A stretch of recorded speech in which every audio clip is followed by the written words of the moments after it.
Hello बच्चों, मैं भाग्य गुप्ता। इस वीडियो में हम कलर कोड से कार्बन रेजिस्टेंस की वैल्यू फाइंड करना सीखेंगे। देखिए, इलेक्ट्रॉनिक सर्किट में जो रेजिस्टेंस यूज में ली जाती है वो वाइड रेंज की होती है। छोटी वैल्यू की भी होती है, बड़ी वैल्यू की भी होती है। जो हाई वैल्यू की रेजिस्टेंस होती है वो कार्बन रेजिस्टेंस होती है। उनके ऊपर कलर बैंड गिवन होते हैं जिससे हम उनकी वैल्यू फाइंड करते हैं। रेजिस्टेंस पर 4 कलर बैंड होते हैं, ए, बी, सी एंड डी। तो ये कलर बैंड है, ये कलर बैंड है, बी कलर बैंड है, सी कलर बैंड है और ये डी कलर बैंड है। ये कलर बैंड डिफरेंट कलर के हो सकते हैं। फर्स्ट 2 कलर बैंड है ए एंड बी। इन कलर बैंड का जो सिग्निफिकेंट फिगर होता है वो रेजिस्टेंस की वैल्यू को रिप्रेजेंट करता है। तीसरा कलर बैंड ये सी है, यह डेसिमल मल्टीप्लायर होता है, यानी जो वैल्यू आती है उसमें हम 10 टू द पावर का मल्टीप्लाई करते हैं। फोर्थ बैंड है डी, यह गोल्डन कलर हो सकता है, सिल्वर कलर हो सकता है। यह रेजिस्टेंस की टॉलरेंसी को रिप्रेजेंट करता है। रेजिस्टेंस की टॉलरेंसी 5% हो सकती है, 10% हो सकती है। कभी कभी क्या होता है, रेजिस्टेंस में डी बैंड नहीं होता है। रेजिस्टेंस में केवल 3 कलर के बैंड होते हैं, ये बैंड होगा, बी बैंड होगा, सी बैंड होगा, डी बैंड नहीं होगा। यदि डी बैंड नहीं दिया हुआ है तो उस रेजिस्टेंस की टॉलरेंसी 20% होगी। देखिए, टॉलरेंसी क्या होती है, इस चीज़ को समझते हैं। तो किसी भी चीज़ की वैल्यू कम ज़्यादा होने की जो क्षमता होती है उसे हम टॉलरेंसी कहते हैं। जैसे ये रेजिस्टेंस है, यही रेजिस्टेंस मान लीजिए R इज इक्वल टू है 100 ओम। इसकी टॉलरेंसी है ±10%। +10% का मतलब है तो इसकी वैल्यू 10% ज़्यादा भी हो सकती है। तो 100 का 10% होता है 10, तो इसकी वैल्यू 110 हो सकती है। -10% तो इसकी वैल्यू 10% कम भी हो सकती है। -10 इज इक्वल टू 90, यानी रेजिस्टेंस की टॉलरेंसी ±10% है, तो इसका मतलब इसकी वैल्यू 90 से 110 तक इनके बीच में हो सकती है। यदि सपोज कीजिए रेजिस्टेंस की टॉलरेंसी है 5%, तो R इज इक्वल टू 100 ±5%। तो इसकी वैल्यू 5% कम भी हो सकती है, 5% ज़्यादा भी हो सकती है। तो 100 माइनस 5% माइनस करेंगे तो 100 का 5% 5 होता है, तो 100 माइनस 5 95। 5% प्लस करेंगे तो 100 प्लस 5 105। तो यानी रेजिस्टेंस की वैल्यू 95 ओम से 105 ओम तक हो सकती है। क्लियर, समझ में आया होगा। टॉलरेंसी क्या होती है? टॉलरेंसी यानी कम ज़्यादा होने की जो क्षमता होती है उसे टॉलरेंसी कहते हैं। 10% है तो उसकी वैल्यू 10% कम हो सकती है, 10% ज़्यादा हो सकती है। टॉलरेंसी यदि 5% है तो उसकी वैल्यू 5% कम हो सकती है, 5% ज़्यादा हो सकती है। देखिए, रेजिस्टेंस की वैल्यू फाइंड करने के लिए एक फार्मूला होता है, वेरी इंपॉर्टेंट फार्मूला है। इससे आप रेजिस्टेंस की वैल्यू इजीली और आसानी से फाइंड कर सकते हैं। फार्मूला क्या है? B Roy, Great Britain, very good wife. इसको आप ऐसे भी याद कर सकते हैं, बी रॉय ग्रेट ब्रिटेन गए, वहाँ से वेरी गुड वाइफ लाए। यहाँ पर देखिए फर्स्ट बी है, यह ब्लैक को रिप्रेजेंट कर रहा है, इसके लिए डिजिट जो है वो 0 रहेगी।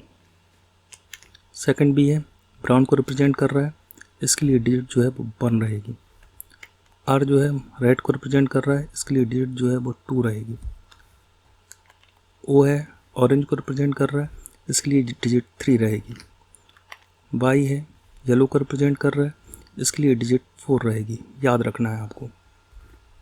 ग्रेट का जी, यह ग्रीन को रिप्रेजेंट कर रहा है और ग्रीन के लिए डिजिट 5 रहेगी। ब्रिटेन का बी, यह ब्लू को रिप्रेजेंट कर रहा है, ब्लू के लिए डिजिट 6 रहेगी। वेरी का वी, वॉयलेट को रिप्रेजेंट कर रहा है, इसके लिए डिजिट 7 रहेगी। गुड का जी, ग्रे को रिप्रेजेंट कर रहा है, इसके लिए डिजिट 8 रहेगी।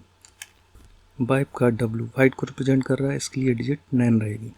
तो आपको याद रखना है किस कलर के लिए कौन सी डिजिट रहती है। तो येलो के लिए डिजिट 4, ग्रीन के लिए 5, ब्लू के लिए 6, वॉयलेट के लिए 7, ग्रे के लिए 8, वाइट के लिए 9, ब्राउन के लिए 1, ब्लैक के लिए 0, रेड के लिए 2, ऑरेंज के लिए 3। तो ये रैंडम आपको याद होना चाहिए किस कलर के लिए कौन सी डिजिट है। ये याद होगा तभी कलर कोड से रेजिस्टेंस की वैल्यू फाइंड कर सकते हैं। देखिए टेबल है, टेबल यदि आपको समझ में आ जाएगी तो रेजिस्टेंस की वैल्यू फाइंड करना इजीली समझ में आ जाएगा।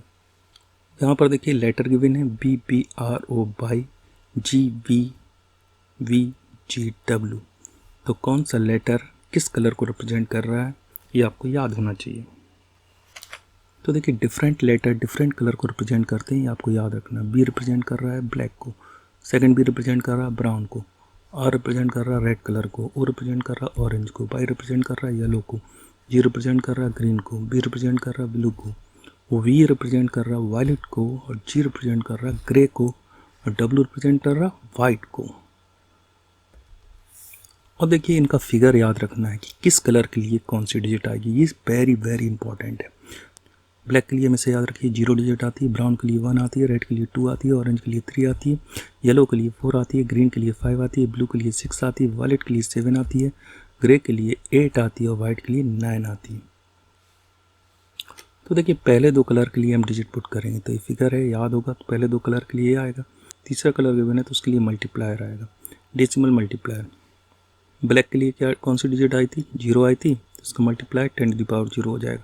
ब्राउन के लिए कौन सी डिजिट आई थी, 1 आई थी, इसका मल्टीप्लाई 10⁻1 हो जाएगा। रेड के लिए 2 डिजिट आई थी तो मल्टीप्लाई 10⁻2 हो जाएगा। ऑरेंज के लिए 3 डिजिट आई थी तो इसके लिए मल्टीप्लाई 10⁻3 हो जाएगा। येलो के लिए 4 डिजिट मल्टीप्लाई 10⁻4, ग्रीन के लिए 5 डिजिट मल्टीप्लाई 10⁻5, ब्लू के लिए 6 डिजिट मल्टीप्लाई 10⁻6, वायलेट के लिए 7 मल्टीप्लाई 10⁻7, ग्रे के लिए 8 मल्टीप्लाई 10⁻8, वाइट के लिए 9 मल्टीप्लाई 10⁻9।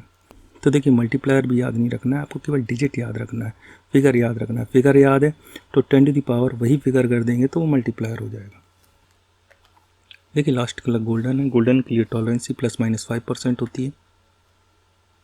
लास्ट कलर यदि सिल्वर है, सिल्वर के लिए टॉलरेंसी ±10% होती है। और लास्ट में यदि कोई कलर नहीं दिया, केवल 3 बैंड दिए हैं ABC और कोई कलर नहीं दिया तो उसके लिए नो कलर के लिए टॉलरेंसी होती है 20%। तो कोई भी कार्बन रेजिस्टेंस है उसके ऊपर कलर कोड दिए हैं, उसकी वैल्यू फाइंड करनी है। वैल्यू फाइंड करने के लिए सबसे मेन इंपॉर्टेंट है उस कलर की डिजिट याद होनी चाहिए। टॉलरेंसी याद होनी चाहिए, गोल्डन ±5%, सिल्वर ±10%, नो कलर 20% और किस कलर की कौन सी डिजिट आती है। देखिए रेजिस्टेंस की वैल्यू फाइंड करने के लिए फार्मूला गिवन है, तो ये फार्मूला नीचे दिया है, B Roy Great Britain very good wife, ये हम बता चुके हैं। तो ये बी कौन सी digit, 0 1 brown, red 2 orange, 3 yellow, 4 green, 5 blue, 6 violet, 7 grey, 8 W white, 9। ये डिजिट आपको याद रखनी है। तो एक कार्बन रेजिस्टेंस है, इसके ऊपर कलर बैंड गिवन है। पहला कलर है वायलेट, दूसरा कलर है येलो, तीसरा कलर है रेड, चौथा कलर है गोल्डन। इसकी वैल्यू फाइंड करनी। देखिए मैंने बताया था आपको ए बी के लिए जो फिगर होता है, जो डिजिट होती है वह डिजिट सेम पुट कर देते हैं। वायलेट के लिए बताइए कौन सी डिजिट होती है, 7, तो 7। दूसरा बैंड है येलो के लिए कौन सी डिजिट होती है, 4। तो पहले दो कलर के लिए जो डिजिट होगी सेम वैसे ही पुट कर देंगे। तीसरे कलर के लिए जो डिजिट होगी उसमें का डेसिमल मल्टीप्लायर। तीसरा कलर है रेड, तो रेड का डेसिमल मल्टीप्लायर 10⁻2, रेड की डिजिट 2 होती है तो 10⁻2। चौथा कलर क्या है, गोल्डन के लिए टॉलरेंसी होती है +-5%। तो ये रेजिस्टेंस की वैल्यू हो गई। तो इस तरह है, कोई भी रेजिस्टेंस जिसके ऊपर कलर बैंड गिवन है हम उसकी वैल्यू फाइंड कर सकते हैं। नेक्स्ट वीडियो में हम कॉम्बिनेशन ऑफ रेजिस्टेंस देखेंगे, series combination and parallel combination क्या होता है। आपको वीडियो पसंद आया हो चैनल को लाइक कीजिए, सब्सक्राइब कीजिए और अपने फ्रेंड्स को शेयर कीजिए।